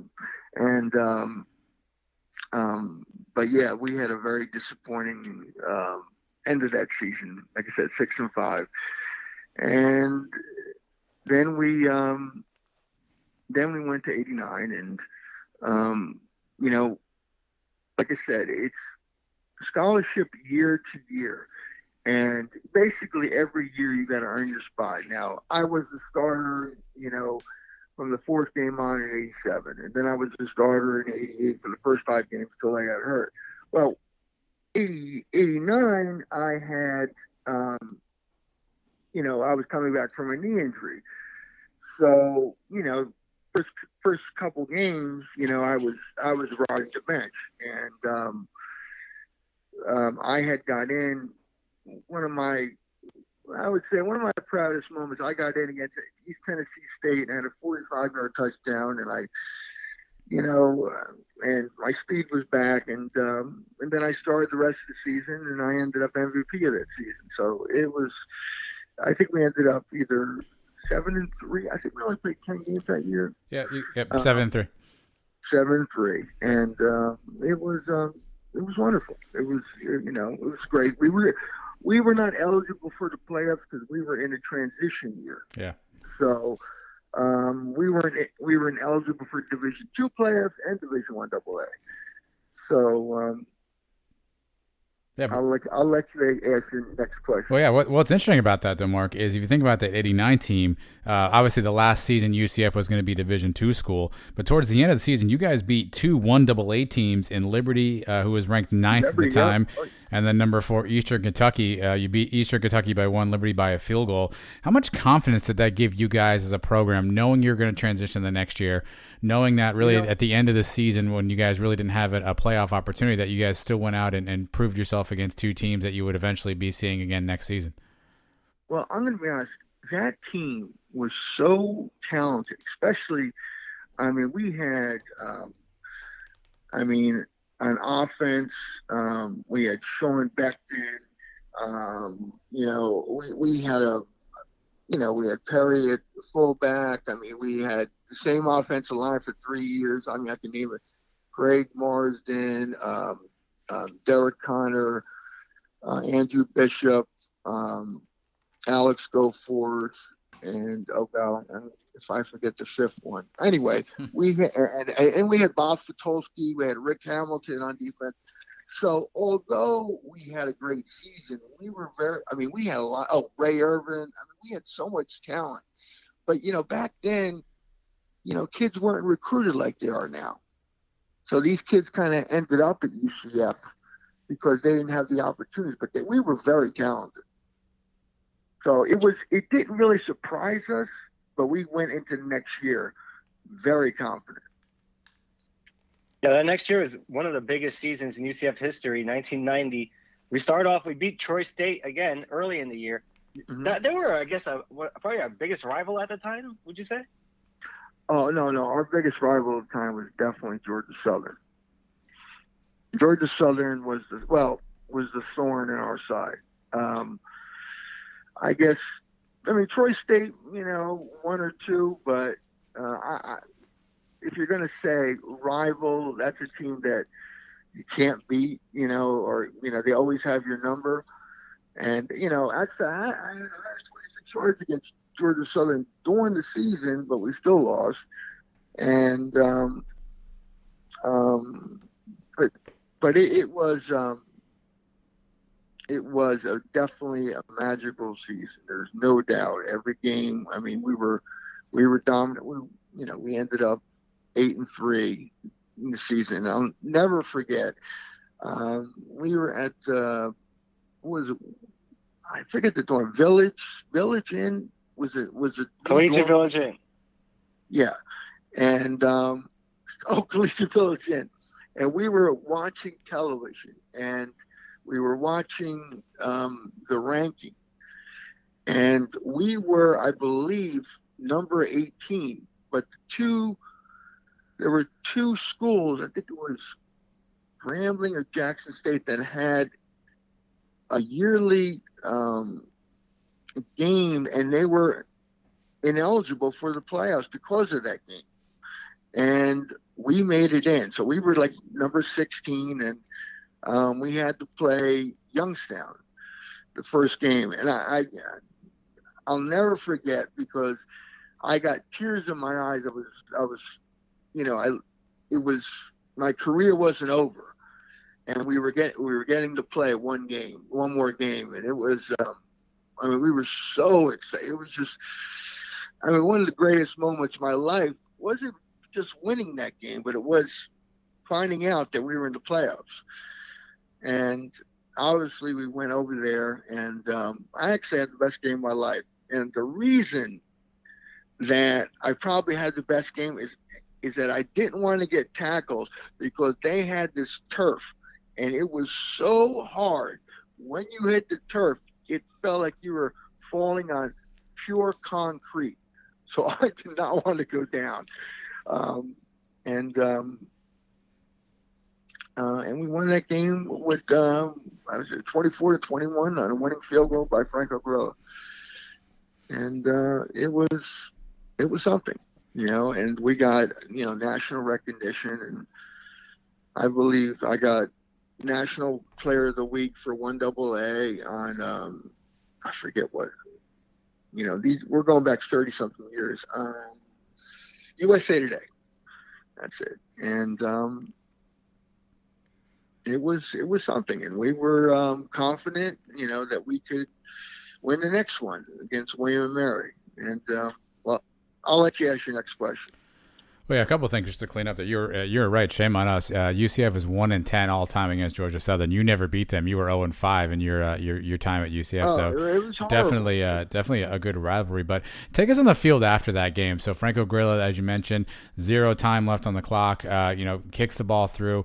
What was what was the mood on the sidelines like? What was the mood after the game? Take us on the field and give us some insight on the celebration. Did you guys head back to CVI and just cut it up all night? No, we weren't. After a game, at least me, most of us, it was kind of all business. But after the game, you probably saw more crying that we were so happy than. We were going crazy, but it was such an emotional win. The fact that here's Youngstown State. He was a legendary coach. He coached for Ohio State. Jim Tressel. Jim Tressel, yeah. Yes. And he had won a couple national championships at Youngstown. And, to be honest, we were beating them pretty good all game. And, although they had a comeback. But winning that game was, for us, at that time, that was the biggest win in UCF history, without a doubt. It was really exciting, and here we were in quarterfinals of the playoffs. So, did you have confidence in Franco to make that kick? Or it was so cold? Oh my God, I never doubted it for a second. Oh my God, he was money. I'd be more shocked if he missed it. I mean, Franco was not probably. In my opinion, maybe I'm biased. He was the best kicker in UCF history, and he was money, and he was so relaxed, never got nervous, I had no doubt. It was a little wobbly, but it went through, and we just went crazy. Some players went crazier than others. It was something. But as far as confidence, Franco was going to make that. There was no doubt. So you mentioned we win another playoff game after that, and then we lose to Georgia Southern again. But for you personally, a hell of a year, another MVP season. You went over 1,000 yards. Nobody had ever done that in UCF history until then. Did you know that, Gordon? Yeah. It's funny. I was never big on statistics. I didn't look at my stats for the game, but I didn't say, I got 900 yards, and if I get this, I'll break 1,000. I was unselfish to the point where, I probably got, 65, 70%, whatever percentages were. And then Willie was my backup. It was a great backup. And was a great player, of course. But I didn't really keep track of the yards. And obviously I knew it going in, how many, that I had broken 1,000 after the Youngstown State game. But, stats weren't that important to me. Winning was important to me, and my teammates were important to me. I used to cook, we call it gravy sauce. I used to cook for my linemen on a Thursday. I used to make my sauce and meatballs and sausage and feed my linemen because, I got to keep them happy. So, but we had such a bond. It was, I'll give you a perfect example. We had such a bond, such camaraderie. I talked to Ray Irvin a couple of years ago, and it had been 28 years since we talked, and it was like I talked to him yesterday. And that's the type of bond, you build, from when you're a freshman, and you go from a Division II school to one of the best schools at 1AA. It was, it was something. But confidence-wise, we never thought we shouldn't have won. That was a miracle win. How did we win that game? No, we had talent. There was no doubt we had talent.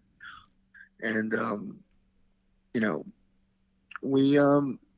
we executed. And Georgia Southern was just a complete. And William Mary was great, 52-38, I believe. I had over 100. I had 110 yards. Perry had a great game. Everybody. Even though he scored a lot of points, we still won by 14 points. But Georgia Southern from the very beginning, it started out. We had team captains or game captains. Which I didn't like. I wasn't for it. I'm not going to tell you which coach was for it, but one of the players, it was his game to be captain. There was two captains, and he got confused when we had a choice whether to take the ball or to defend. Now,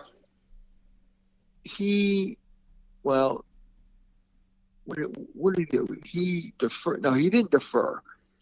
Instead of deferring, he took defense, which means that in the beginning of the second half, we were on defense also. So not one of those halves we were on offense starting out. And that was the first mistake. And then we were 9-7. We had a great game. And then we went with that spread formation in the whole second half. I hardly played it down in the second half. And we just got annihilated. You know, the problem with the spread formation is that you don't burn anything off the clock because it's all passing, and you give the other team opportunities. And maybe I'm biased because I wasn't in during spread, but I never liked it. I like smash mouth football. Mark, let's talk about your UCF career. Obviously, when you finished, you had 2,100 yards at the time. That was second all time in UCF history. You were still number 8 on the touchdown records with 22. When you think back of your UCF career and you close your eyes, is there one play or one moment that always comes to your mind first? Well, I would say the first moment was my first run from scrimmage, which was, I believe, 37 yards. And Darren Slack looked at me and told me, Giacone, don't drop the ball. And that was my first moment. And, there were so many plays, so many moments, and I got to be honest with you, there was no concussion protocol. There's probably a lot of games I don't even remember except for what I see on tape. So that is one of the negatives of playing with concussion is sometimes you don't remember the game. But I'm just trying to think magical moments. Obviously, when we got into playoffs, Youngstown State, my touchdown, my first touchdown in 89, 45-yard touchdown. Not only did I get a touchdown, but I got my job back. And 90, there were disappointments, and but there also were, even though we were 8-3. Whenever you lose a game, I think that year, that was the one year that I got a concussion that I actually came out of the game, which was against Eastern Kentucky. We lost that. But I think I ran the ball, close to 500 times. So there were so many plays. But believe it or not, and I was just talking to somebody about it, after every game, I was never satisfied. I always felt like I can do better. And I was definitely my biggest critic. No matter what the coaches would say, or to criticize me or compliment me, I always thought I could do more. I guess that's one of the things that drove me. And as far as my career, I was very proud of my career. I thought that I left it on the field, especially when I ran the ball. Like I said, I was exhausted after every play. And, those 30 seconds or 40 seconds, I would recuperate, and then I gave it all every play. And I enjoyed every moment of it, even the injury I suffered in 88. I may have lost a tenth of a second in speed, but I was a better running back afterwards. I had, I kept my head up more. I had better vision. I put on about another 5 or 10 pounds. I was a little stronger. And, I had two great seasons after two better seasons after I blew up my neck. So I was very pleased not only with my career, but just, what we had accomplished, what we went through. I mean, we really, when you're sitting on the sidelines in 3 days, and I used to have one player, I forget his name, but we used to sing, I think it was, what does it go? The song goes, too hot, too hot, too hot, baby. So we sing that song because it was so hot. It was 100 degrees, and we went through, as hell can be. I mean, it wasn't, not comparing ourselves to soldiers or anything like that, but it was tough. But when we got to a game was easy. I mean, game was the easy part of, it was like a piece of cake. So, once again, if I told you I liked practice, I really didn't. I was one of the practice haters, but you did what you had to do to keep your job and get your job. So, Mark, how close are you following UCF today? It sounds like you don't really like the style we've been running the last few years with the high speed offense, throwing it around, not as much running the football. You keep up a lot? Ask the question one more time. You were a little muffled. Are you keeping up with UCF football late now? Do you still watch the games the last couple of years? Oh, yeah. I watch the games. Yeah. I wouldn't, I'm not even, I watch the UCF games. That's about all the games I watch. I'm not a big spectator of football, believe it or not. I always follow my team. I mean, they have, it's a different style. I mean, and the players are very fast and big and talented. And I wouldn't say it's better. Or it's worse than when we played, or we were tougher. You adapt to the conditions that you play at or you practice at. But we went through a lot, and our practices were tough. I mean, I'm glad that the players don't have to do what we did, and I'm glad that we laid the groundwork. But I do think that college football and even NFL, they don't run enough, because when we ran, when I ran, I was very smash-mouthed, and if you were going to tackle me, you were going to pay a price. And when I got tired, what did you have? You had Will English. So we used to tire out a defense. And when you tire out a defense, then you go to pass, it opens everything up, But now, it's more slashing and passing, and,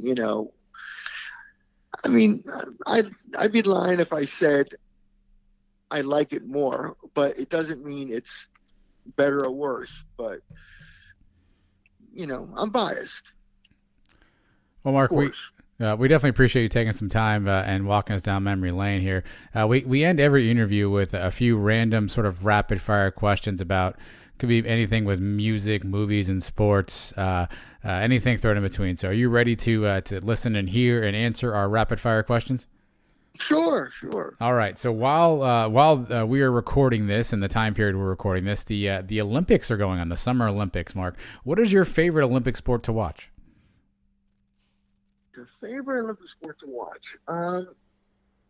I do like track and field. I like track and field, and I like soccer, but I don't necessarily like our soccer team, because I'm more familiar with Messi and Ronaldo.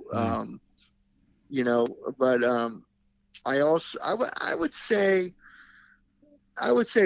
track and field. The sprinters, and even I'm probably tracking that her last name was McLaughlin. Yeah, Sydney. Yep. She's unbelievable. If you ever see how these athletes are built and what they go through, 400 meters is the hardest race there is. Now there's 400-meter hurdles. I have so much admiration for them. So I'll say track and field. All right, you're a Jersey guy. Who's better, Springsteen or Bon Jovi? Who do you like? Oh boy, that's a tough one. Bon Jovi hair bands. That was that was my era. I mean, I got to go with Bon Jovi because Bon Jovi was my era, and I love the big hair bands, and they were great. Big hair bands back then could sing too. I mean, and they had some classic songs. I think about Bon Jovi, and I think about one of the songs, and I forget what it was, but being in a dorm room with one of the players in a Bon Jovi song. So Bon Jovi gets it. You mentioned some of them earlier, Mark. You obviously played in an era of UCF football with some great players. Who was the greatest athlete, all around just great athlete that you played with? Okay. Bob Stotowski was the greatest athlete by far. I mean, not by far. I don't want to say by far, but Stotowski came in and ripped about 210, 215 pounds, and he was just unbelievably gifted. I mean, he was fast. He was strong. He was smart. He had all the tools. I mean, we had some great players, but I didn't have to think about that. It's Bob Stotowski. All right, you're an Italian guy, right? What kind of toppings do you get on your pizza? What kind of toppings? Believe it or not, I'm not a big toppings guy, but if there are toppings, it's pepperoni. That's the right answer. Mark, what piece of UCF equipment do you still have laying around the house there? Do you still have a shirt, a jersey, a helmet, a shoulder pad? I still have a jersey, but, I don't keep anything like hanging around. I have a soon-to-be 17-year-old son. And believe it or not, your kids, they're not really impressed what you did. They're just, whatever, Dad. I think the most impressed my son is I was listed in an Xbox game where it said Giacone. It was like me and two other players, and he was really impressed with that. And but I have a jersey. I forgot where my helmet's somewhere, but that's about it. My pants were probably torn up somewhere, and I didn't wear much pads. I used to trim my thigh pads, and I never wore knee pads or hip pads. So. You had a couple of nicknames back in your playing days. I see you were called the Magnet Man, and when we had Sean Jefferson on, you heard that, yeah. Sean Jefferson called you the Italian Stallion. Yep. I would say the Magnet Man was who I was, because if there was if there was a player in an open field, I would find him. I was a magnet, to running over players. It's just more gratifying. I mean, it's not like I wanted to hurt him, but in a way I wanted to humiliate him.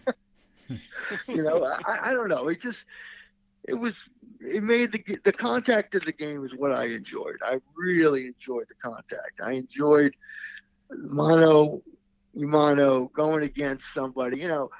Players nowadays, they get all upset if a player hits them, and they get this, oh man, you hit me. If a player hit me, first thing I would do, I would say, hey, that was a great hit, but I'm going to get you next time. And I usually did.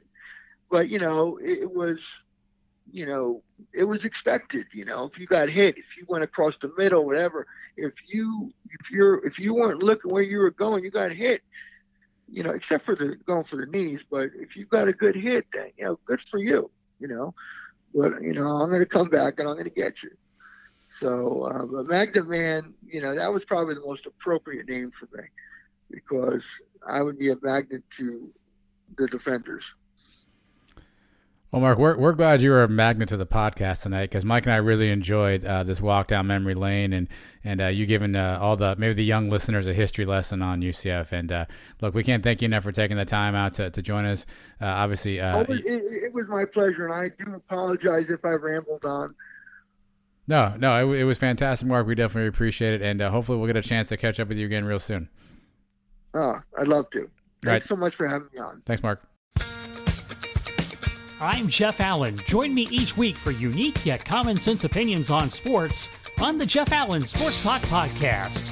We will break down the sports world minus the hot takes with prominent guests and my stable of sports guys. It's sports conversation the way it should be.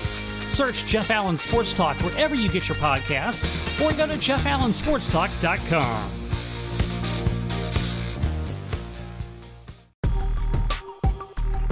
Mike and Adam, sons of UCF. That'll move those chains. That's good enough for another UCF first down.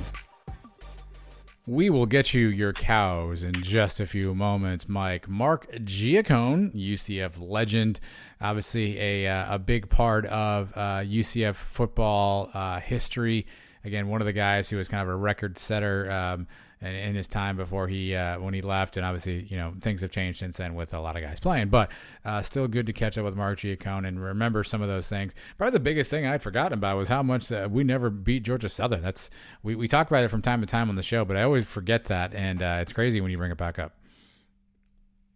It dominated us, which is funny to think of to where the programs are now. But Giacone, very cool guy, a pioneer of the UCF football program, was one of the OGs to do it back then. Very good career, one of the best running backs we've had. And up to that point, he was right up there, right with Elgin Davis, him, Willie English, the original running backs that we've had that built this program. And you want to talk about where DBU, there's a case to be made about running back U. The guys that have come through here and the guys that we've had here recently with Killens and Otis and McCray and that whole group that we just went through. So good catching up with Mark. Yeah, I mean, and the great thing about Mark and a lot of the guys who came before is they're always just so happy to talk UCF football and how much pride and joy they still have in following UCF. It's always cool to see, Mike. But what's probably not going to be cool are the cows. They obviously hopefully are going to be left out of this expansion talk, and they are also the I guess the inspiration for our cow of the week, which each week we nominate something or someone that's kind of been annoying or done something stupid. So cow of the week time, and you kick off as always. All right, this one hits close to home for me. It's one of my favorite teams of all time. The Yankees, the New York Yankees. What has become of them? These guys are embarrassing. Coming off a horrible weekend up in Boston, losing 3 out of 4, and the way they lost this game, especially the Sunday game. Domingo Germán's pitching a no-hitter into the 8th inning. You're up 4-0, and you lose? And Aaron Boone, what the heck are you doing? You're taking him out. He threw 93 pitches. The guy gives up 1 hit. And we take him out. We're in such a rush to bring in Jonathan Loaizaga, who promptly comes in, sets the gas can on fire, puts the mound on fire, blows the game. The bullpen has sucked all year. Chapman sucks. I've had it with this team. I've got tickets to go see them this weekend. I bought them a while ago. We got a big group going, but I really am not even that excited to go watch these guys. The New York Yankees have turned to crap. I should call Coach O'Leary and see what he thinks about what's going on in this season, because you know how big of a Yankee fan he is. Yeah. Maybe I'll send him a text tomorrow or something, see what he thinks. We could do an uncensored show if he needs it. Yeah, man. I don't know what the heck they find a new way to lose all the time. And they blew a game earlier in the series that they should have won. It's not looking good. They are currently 9 games out of first place. Let's see the wild card standings. They're only 3.5 out of the wild card.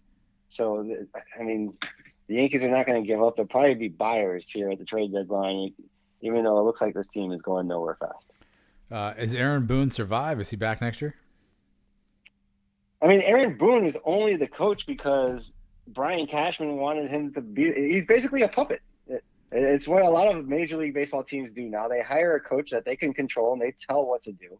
I'm not surprised if they tell him what lineup to put out there every day. Or, he's nothing more than just a puppet for the management of the Yankees, and that's why they got rid of Girardi, because Girardi didn't want to listen to all the crap that these guys were telling him. He wanted to run the team like a traditional manager, and they didn't want to do that anymore. So they get what they get from that. Some teams it works out for. Some teams it doesn't. It hasn't seemed to work out for the Yankees. Oh, well, I know that's painful for you. I know how big a Yankees fan you are. So that's got to be a painful admission for you on Cal of the Week, Mike. I had a couple options. I'm not going to go with Team USA Basketball, which lost to France. I'm not going to go with NBC for putting that game behind a paywall to make me pay, which luckily I didn't have to, but to make other people pay to actually watch them lose that game because that was painful. So I'm not going to go there, Mike.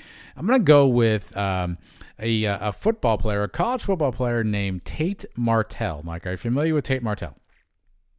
Yeah, I remember. I was Ohio State and then Miami, right? Well, I'm glad you brought that up, Mike. So I just want to clue everybody in on the Tate Martell timeline as news about Tate broke today. So this may be a little laborious. This comes from Twitter, courtesy of a guy named Andrew Hutchinson. Here's the Tate Martell timeline. In July of 2012, he commits to Washington. In January of 2015, he decommits from Washington. In August of 2015, he commits to Texas A&M. In May of 2016, decommits from Texas A&M.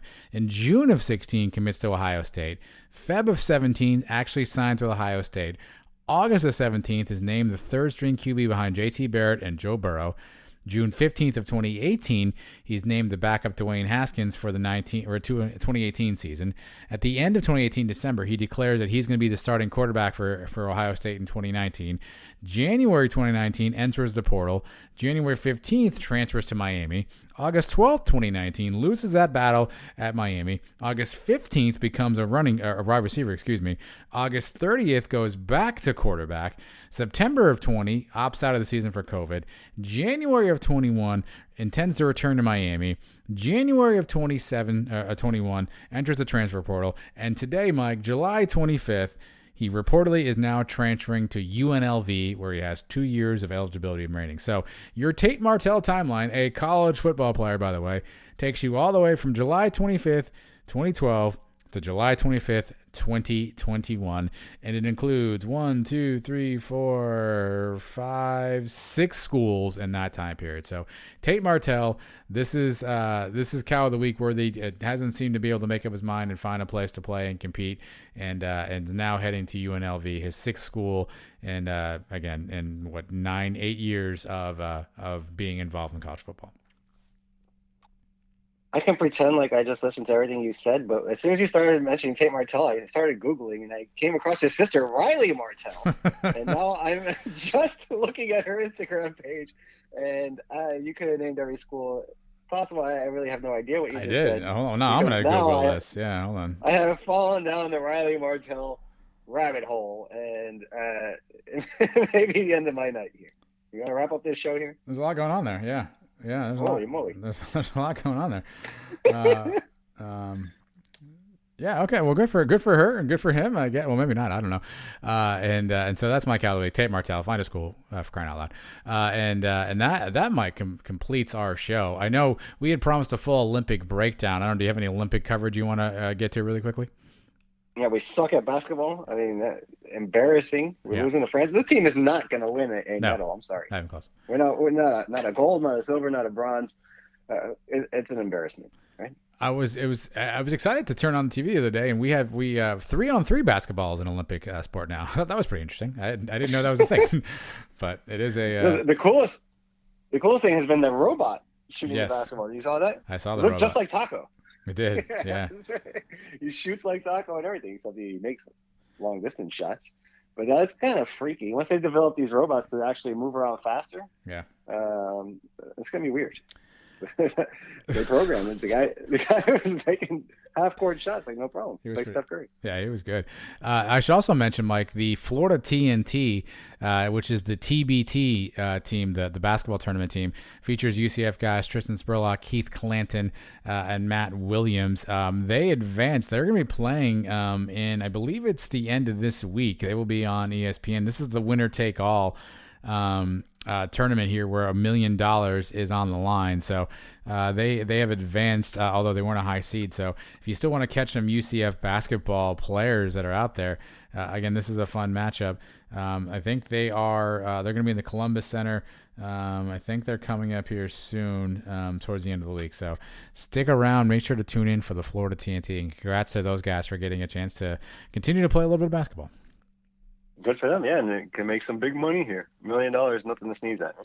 How many guys are on these teams? I think there's like 8 or 9 apiece. 8 or 9 Nope, apiece. And that's that no is, payday. so that's Saturday the 31st, 12 p.m. Eastern on ESPN. Florida TNT is playing the Aftershocks, whoever the hell that is. So that's your, I think it's a Wichita State situation. So if you're hanging around Friday at noon, or Saturday at noon rather, check it out. All right. I don't think you will I'm be, still but checking out Rylee Martell. So, okay. Well, then, listen. where I'm at right now. I need to get Mike out of here so that he can enjoy the rest of his evening. So we're going to bid you all a fond farewell. But do not forget Thursday evening on the Sons of UCF live show. You can catch me, Mike, maybe Rylee Martell, I don't know, and Trace Trelko. We'll all be there. And anything that's breaking with conference realignment, we will certainly bring it your way. We may have a guest or two. You never know what'll happen. So make sure you tune in to the live show. And again, follow us on social media. We appreciate each and every one of you for all your support. Yep, and hey, we're getting down to the nitty-gritty now. College football is almost back, and we've got conference realignment stuff to get us through this part of the season. And now let's just get to the games, man. I can't wait to see this team on the field and see it all in action. The Gus bus ready to roll, only a month away, a little more. There it is. Well, on behalf of Mike and Rylee Martell, everybody have a great one. Go Knights. Charge on.